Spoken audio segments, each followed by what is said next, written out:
Eh oui, nous y sommes. Votre premier numéro de Convainc moi pour le compte de cette semaine aborde le retour des trésors royaux au Bénin. Ça y est, nous y sommes, je le disais tantôt, la semaine tant annoncée est là, la semaine tant annoncée qui verra je dirais, la concrétisation du retour de nos trésors royaux est celle-ci, c'est demain. Demain, les deux chefs d'État, celui béninois et le français, bien évidemment, vont concrétiser la restitution des 26 biens culturels de l'ancien royaume de Dahomey, actuel Bénin. Et puis, quelques jours après, bien avant, qu'on le veuille ou non, le 15 prochain, eh ben, la République du Bénin aurait déjà accueilli ses 26 trésors. Et le Bénin entend ne pas s'arrêter au niveau de ces 26, puisque les presque besoins ont été exprimés, je dirais, de manière insidieuse par le ministre en charge de la culture Abimbola à travers une interview accordée à une chaîne internationale. Eh bien, le Bénin compte en demander davantage. Mais déjà, abordons le cas de ces 26 avec un spécialiste des questions de la culture au Bénin. Il est journaliste Fortuné Sosa. Merci d'avoir fait le déplacement. Merci pour votre disponibilité. Bonjour. Bonjour à vous et bonjour aux téléspectateurs. Alors, je l'ai dit, nous y sommes, la semaine tant annoncée qui nous paraissait bien loin et on supputait même, on se disait au tout début que c'était à la limite, entre griffes, culotté, osé d'exprimer un tel besoin de nous voir, de voir nous être restitués ces 26 biens. Eh bien, c'est effectif dans quelques heures. Oui. Parce qu'on ne dira plus quelques jours, dans moins de 24 heures. C'est ça. Oui. Fortuné sur ça. Quel a été d'abord, pour ce qui est de votre rôle, du rôle de la presse culturelle locale? Je veux parler des journalistes culturels que vous gérez de main de maître depuis quelques années. Quelle a été votre contribution dans la réalisation? Merci. Je dirais que les journalistes culturels n'ont pas attendu que le gouvernement, les ministres qui pilotent le dossier leur fassent appel avant de se mettre à l'œuvre, avant de rentrer dans la dynamique de la demande de susciter ce retour de ces œuvres-là. Je pense que nous avons eu à faire beaucoup de productions, nous avons eu à organiser des plateaux, que ce soit ceux des télévision, sur des radios, dans la presse écrite, les médias en ligne, etc. Il y a eu une dynamique qui a été mise en place et qui a contribué ou a concouru à ce que vraiment le gouvernement béninois sente qu'il y a une pression derrière. Il n'y a pas à lâcher l'affaire et que la France comprenne que les Béninois veulent véritablement que leurs œuvres, leur patrimoine leur reviennent. Et cela a fait également que le gouvernement s'est senti vraiment dans cette veine d'associer presque à tous les niveaux, à tous les niveaux, les médias, parce que vous savez, il y a des confidences, il y a un certain nombre de préoccupations diplomatiques qu'on ne saurait laisser livrer à la presse, aux médias. Mais ce dossier n'est pas que culturel, voilà, pas que touristique. C'est surtout diplomatique, c'est d'abord diplomatique. Oui.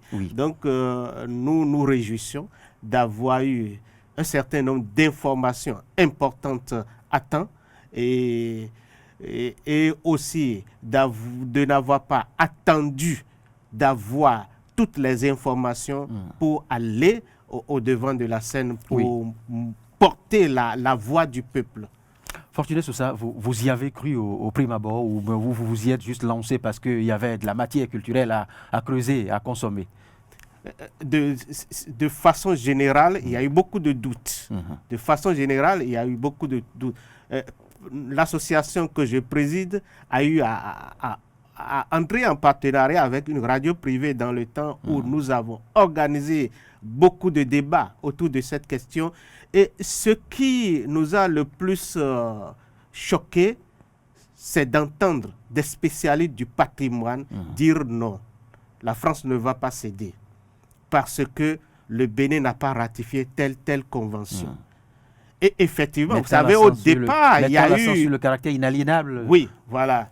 Et effectivement, le régime d'avant Macron s'était opposé à ça. Ah oui. S'était opposé à et ça. Macron Et ça aussi, leur donnait raison. Macron aussi au prime abord. Oui, la diplomatie a joué son rôle. Et Macron a compris que il a besoin d'une certaine manière d'avoir l'Afrique avec lui et pour un certain nombre d'ouvertures entre griffes sur tous les plans que nous savons et que nous n'allons pas énumérer ici.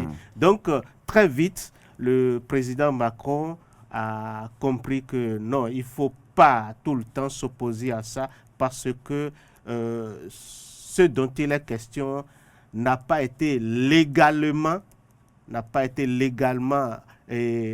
pris au niveau du Bénin, au niveau de l'Afrique. Donc, il y a eu des tests qui ont été inventés en temps pour les protéger. Mais ces tests, on peut relire autrement ces tests-là et c'est ce qui a été fait. Ça a fait que même des actes ont été pris par le Parlement, par le Sénat en France, etc. pour que effectivement aujourd'hui on en soit là à dire que dans quelques heures, ce patrimoine-là revient dans le giron béninois. C'est vrai que c'est des milliers d'œuvres qui ont été spoliées, qui ont été volées au Bénin, à l'est d'Ahomey. C'est 26 qu'on nous donne au prime abord. Nous prenons déjà les 26 et puis le processus se poursuit.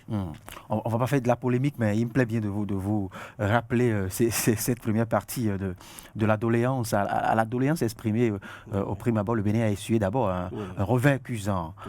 Comment s'était comportée la presse culturelle locale à l'époque? Ouais. Vous rappelez-vous cette note?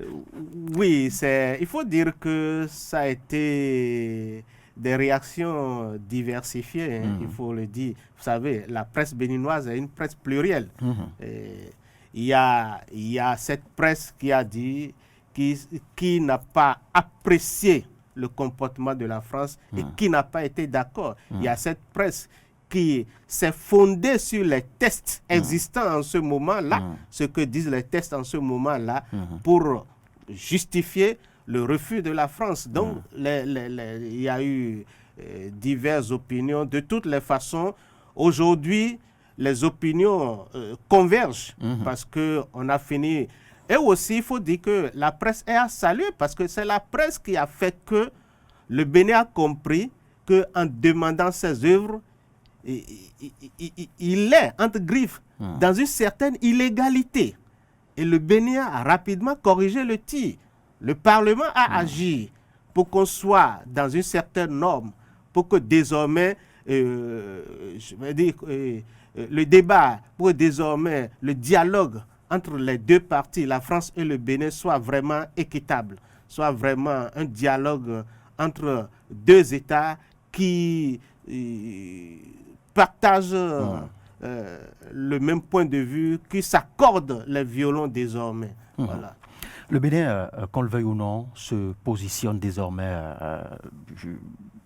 dans tout le monde entier comme l'avant-gardiste dans ce qui concerne cette restitution, parce que vous l'avez constaté, que juste après, je dirais, la posture favorable de la France, eh bien, cela a suscité l'engouement dans plusieurs autres États qui ont commencé à exprimer aussi le besoin de se voir restituer une série.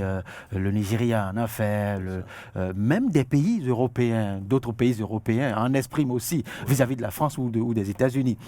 Alors, doit-on se réjouir de ce courage manifeste de nos autorités et des différentes, je dirais, forces vives de la nation, ou comment devrons-nous nous comporter? Fière chandelle, profil bas ou nous bomber le torse? Oui, nous devons nous réjouir. On doit se réjouir, mais cette réjouissance ou jouissance ne doit pas trop durer. Ah oui. On doit être Justement. sur nos gardes. Parce que vous savez, le Bénin a été souvent l'avant-gardiste de beaucoup de choses. La conférence nationale en Afrique, Justement. ça a commencé au Bénin. Et se voit dépasser plus tard. Oui. Bien lâché. Bien sûr.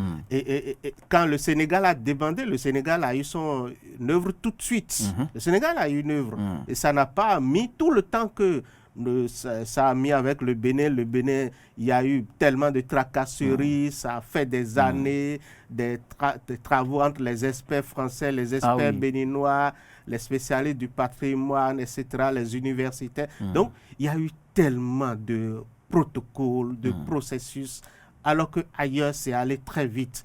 Et ce que je voudrais dire par là, c'est que nous devons rester sur nos gardes, surtout nous autres des médias, surtout la société civile. Nous devons rester sur nos gardes et regarder, parce que le ministre Assemblée dit que dès que, le ministre en charge de la culture, dès que on réceptionne les 26 trésors royaux là, on engage le processus à nouveau. Et ça va durer encore combien de temps? Et quel est le nombre que la France va nous donner désormais? Je pense que le Bénin, le gouvernement béninois doit rentrer dans une dynamique où il signe un acte avec la France. Ça s'est fait entre la Belgique et le Congo, la revue démocratique du Congo. Il y a un acte qui fait que le Congo a désormais un droit sur toutes ses œuvres. Parce que vous savez, le Congo, la République démocratique du Congo a été colonisée par la Belgique, par les Belges. Et ils ont pillé plus que les Français n'en ont pillé au Bénin. Et aujourd'hui, à tout moment où la République démocratique du Congo est prête, est apte pour prendre ses œuvres, ils iront chercher. Donc cet acte existe. Il faut que le Bénin rentre également dans ce processus avec la France. Pour qu'il y ait un acte qui dit, voilà, désormais, là, si vous remplissez les conditions, vous avez les bâtiments, vous avez les musées, etc., vous avez les réserves pour venir chercher vos œuvres à n'importe quel moment, elles sont à vous, elles vous appartiennent. C'est mieux que chaque fois on dise, on adresse un courrier au président français et ça rentre dans le circuit parlementaire, dans et subissent toute la lourdeur diplomatique. Et ça dure de longues années. À supposer que le chef de l'État actuel n'est pas rempli. Peut-être qu'on n'en serait pas là Bien à sûr, recevoir on aurait pu ranger ce dossier. Oui. Le nouveau venu aurait pu ranger ce dossier. Oui, heureusement s'il n'en fait pas sa priorité. Oui. Et libre à lui. Libre à lui. Donc, heureusement, il a été reconduit et il est resté dans cette dynamique-là. Et aujourd'hui, on a les autres. Donc, c'est pourquoi il faut qu'il veille à ce qu'on ait un acte comme celui-là. Un acte juridique qui fait du Bénin propriétaire de toutes les œuvres qui ont été pillées par la France au Bénin. Et en tout cas, ce qui a été jusque-là identifié et recensé et connu. Ah oui. Fortuné Sousa, comment... La grosse question, c'est comment maintenir cette porte de négociation ouverte. Enfin, ce partenariat entre les deux États, entre les deux parties, je veux dire la France et le Bénin, comment vivifier cet accord afin de pouvoir entrer en possession, afin de pouvoir nous voir restituer les autres. Parce que le ministre l'a dit, c'est plusieurs dizaines d'œuvres encore de l'autre côté de la France. Comment entretenir cette relation et justement cette célérité? Je pense que le Bénin a des experts. Le Bénin a des personnes qualifiées. Il y a des Béninois qui ont un certain nombre d'acquis en termes de renommée, en termes d'expertise, en termes de négociation. Reconnu même par la partie française. Oui. Et sur le plan diplomatique aussi, le Bénin a une certaine force. Le Bénin a le soutien de certains acteurs de la société civile, notamment le CRAN, le Conseil représentatif des associations noires. Je crois que c'est bien ça. Le CRAN dont fait partie notre Laurent local. Oui, un confrère qui travaille ici par ailleurs. Donc, le Bénin a le soutien du CRAN. J'ai déploré que le CRAN n'ait pas été associé à la semaine culturelle béninoise. C'est bien déplorable. Je l'ai déploré, mais je pense que le Bénin doit continuer à travailler avec ces acteurs de la société civile qui appuient fondamentalement le retour de nos œuvres. Ils ont de l'expertise.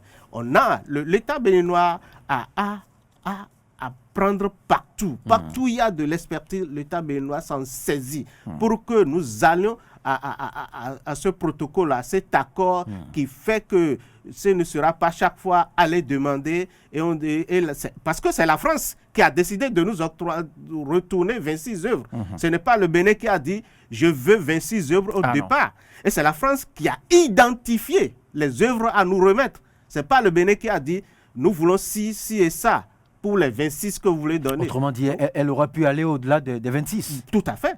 Elle serait allée au-delà des 26. Donc, il faut aller à cet accord qui déclare définitivement retourner dans le patrimoine béninois toutes ces œuvres-là qui se trouvent au musée du Quai Branly, à Lourdes, un peu partout, et même chez des privés connus et reconnus. On recense tout et l'acte est là et on oppose l'acte à ces privés-là, à ces structures, et le Bénin, à tout moment, doit être prêt à aller chercher ses œuvres. Et l'autre chose, c'est qu'on accélère la construction des musées. Parce qu'on en parle depuis le début du premier régime de la rupture. Mais jusque-là, ça traîne. Pourquoi ça traîne pour autant, je ne sais pas. Or, les autres peuvent surfer sur ça. Vous voulez attiser la polémique qui consiste à faire croire que nous n'avons pas le cadre adéquat pour accueillir ces trésors royaux. C'est nous-mêmes qui avons dit que nous allons construire des musées pour ça. Ces œuvres existaient quelque part. Ces œuvres étaient gardées quelque part. Ce n'est pas l'espace qui n'existe pas. Mais le Bénin veut avoir des édifices muséaux dans les normes internationales. Qui répondent aux standards internationaux. Voilà. Donc, à partir de cet instant, lorsqu'on a annoncé ça, on doit faire en sorte que ça ne traîne pas trop. On doit faire en sorte que ça ne traîne pas trop. Si on n'avait pas annoncé ça, on prendrait les œuvres, on a où les conserver, on a où les garder. Ça existe, mais nous voulons être dans les normes internationales. Oui, ce qui est normal, parce qu'aujourd'hui, il faut ça pour que le tourisme, qui est le deuxième levier du développement sur lequel s'assoit le régime actuel, ça soit vraiment dynamisé comme il le faut. Les musées tant annoncés sont en instance d'être construits, les uns réhabilités justement. Vous l'avez suivi dans les récents conseils des ministres, mais il va falloir y aller un peu plus vite, comme vous le dites, parce que c'est déjà les 26 et qui sait, peut-être qu'avant la fin de l'année prochaine, les négociations iraient beaucoup plus vite afin de nous voir accueillir encore d'autres, vivement que ces négociations s'ouvrent tôt et connaissent la concrétisation et la célérité surtout qu'ont connu d'autres États. Vous l'avez cité, vous avez donné le cas du Sénégal. Il y a aussi le cas de la Côte d'Ivoire qui attend le retour de ce tambour séculaire. Le Nigeria qui en attend aussi plusieurs dizaines, pas forcément de la France. Alors, Fortuné Soussard, nous allons les accueillir, ces 26 œuvres, oui. Mais quelle sera, je dirais, la plus-value? Quel sera l'impact de ce retour, de la restitution sur l'économie, le tourisme, la culture béninoise? Oui, vous savez, ces œuvres, pour la plupart, ont contribué à enrichir la France. Ont contribué... Oui, mais n'est-ce pas parce que les autres ont quand même su entourer cela de la politique culturelle qu'il faille? Oui, cette politique culturelle existe au Bénin. Le problème, c'est un problème de motivation. C'est la motivation des cadres qui est un peu faible. Parce que lorsque moi j'ai eu à parcourir presque tous les musées existants, même les palais royaux qui ont acquis le statut de musée, etc., j'ai eu à parcourir la plupart. Et lorsque vous écoutez ceux-là qui sont là, qui sont les gérants, qui sont les conservateurs, qui sont les guides, etc., des laissés-pour-compte. Oui, il y a un problème. Il y a un problème. Je pense que, et je crois que dans la communication du gouvernement, il y a un certain nombre d'acteurs dans ce domaine qui sont en stage, qui sont en renforcement de capacités, etc. Et aujourd'hui, il y a beaucoup qui sortent de grandes écoles avec de grands diplômes. Certainement que ça aussi, ça va contribuer à mieux les motiver. Vous savez, nous sommes dans un pays où on est payé suivant le diplôme qu'on a. Oui. Malheureusement, c'est ça, ou heureusement. C'est la logique francophone. Oui, c'est la logique francophone. Et non compte tenu de ce que vous savez, de ce que vous produisez.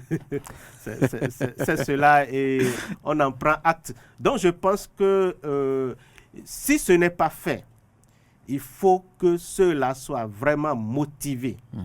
Parce qu'ils ont l'expertise, ils ont la compétence. Parmi eux, il y a beaucoup qui ont la compétence.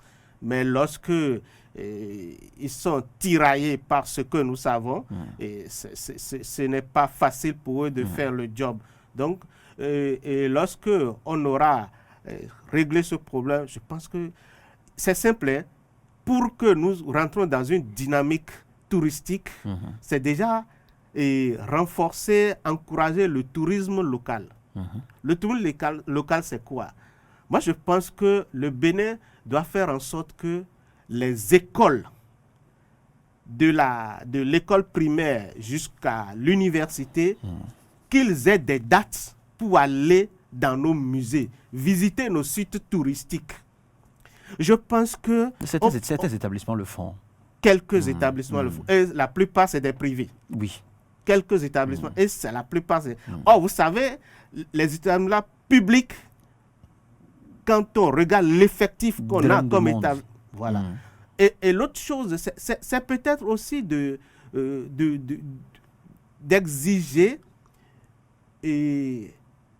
les frais, sur les frais de scolarité, un petit quota que les parents payent déjà dès la rentrée ou au moment de payer la scolarité de leur enfant. Qui t'a garanti aux enfants et là, il y a des dates dans l'année où il y a au moins une date dans l'année où l'établissement s'organise, loue les bus, etc. Et amène les enfants sur les sites touristiques. Ça se fait ailleurs. Moi, j'ai vu ça dans un certain nombre de pays.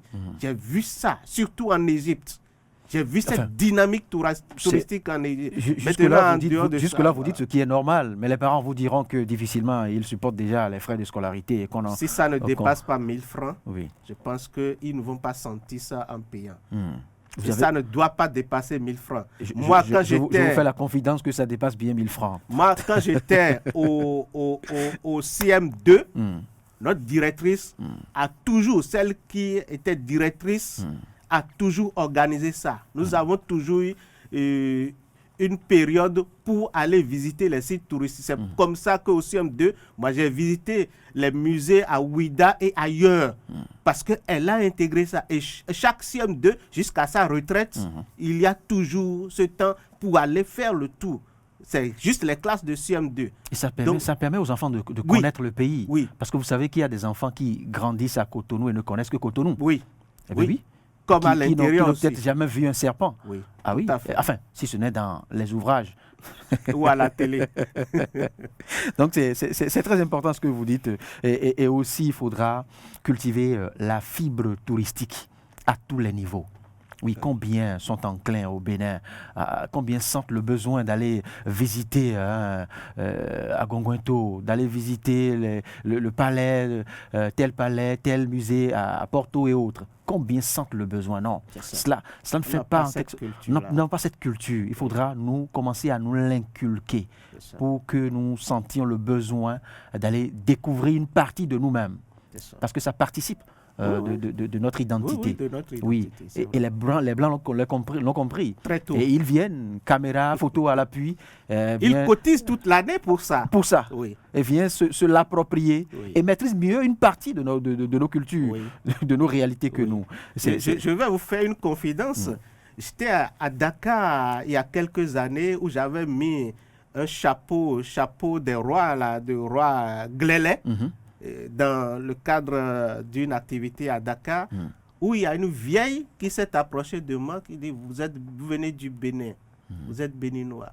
Moi, j'étais resté au Bénin de 69 à 71 avec mon époux. Elle a commencé par me raconter l'histoire de nos rois, etc. etc. J'étais émerveillé. C'est une Européenne, une vieille. C'est cela, Oui. c'est la culture. Il faudra activer cette fibre en nous afin de nous faire comprendre l'importance de ces valeurs culturelles, de ces vestiges, de cette identité que nous ignorons. Ah oui, parce que ce nous dont on parle ne se limite pas aux ouvrages, aux diplômes. Oui, c'est vrai qu'on nous impose aujourd'hui le diplôme, et le diplôme fait notre identité, mais il n'y a pas que le diplôme. Oui, il y a nos valeurs culturelles. Fortuné Sosa, je rappelle que vous êtes président de l'Association des journalistes culturels du Bénin. Vous êtes aussi le président des journalistes constitués un réseau sur le continent africain. Avec au moins 35 pays membres. Merci, merci de votre disponibilité. Ce sera tout pour ce premier exercice. On va vous retrouver bientôt pour faire l'état des lieux et justement voir les perspectives après cette restitution, parce que ces œuvres seront bientôt là, à notre portée. Et maintenant, à quoi nous serviront-elles? Ça, ce sera les perspectives. On va vous ouvrir d'autres champs de réflexion, voir naître d'autres hypothèses et d'autres critiques aussi, parce que des critiques jailliront les lumières, je dirais. Merci à vous pour la disponibilité. Merci et très bonne journée. Merci.